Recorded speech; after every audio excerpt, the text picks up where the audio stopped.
Yeah, that's perfect. So I've interviewed three guys who are fighting in Ukraine. One of them, since you brought up the two Americans who were recently, like as recently identified as having been captured, one of the guys I interviewed was a Brit who had fought in Syria, but was also fighting in Ukraine. Over the past 3 years, he had deployed to the front lines. He's a Ukrainian Marine, but he's a British citizen. Ukrainian fiance. He's in the military there. He's made his life there. His name's Aiden Aslin. He was captured in Mariupol probably 2 months ago now, and he's being held by the Russians. And they're using him for to push the British government for pretty significant prisoner exchange. And he was just sentenced to death last week in Donetsk region. I don't think that will happen. Obviously, I pray it does not. But this is a guy who was never in the military, on his own dime, flew to Syria to fight ISIS for years. Amazing. Came out of that and was like, I want to do more, and went to Ukraine to help them with Russia.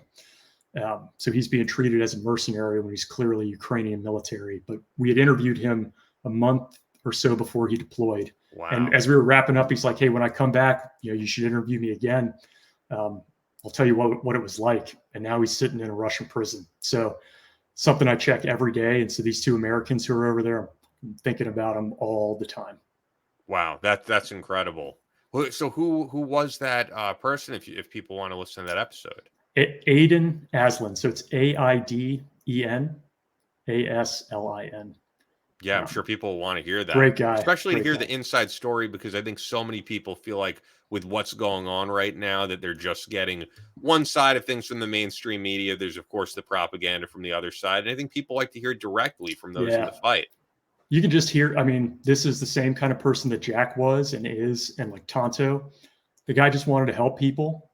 Hey, ISIS is doing horrible things. I'm not just going to stand by and watch it. And now Russia's doing it. I'm going to go over there and do something.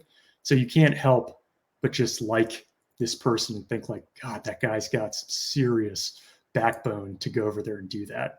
And I'm sure that he doesn't want to be traded for anybody. I hope he gets out, obviously, but knowing him, he's so selfless. I'm sure he would hate to see anybody harmed just because they wanted to get him out. But I pray to God that he gets out of there. Yeah.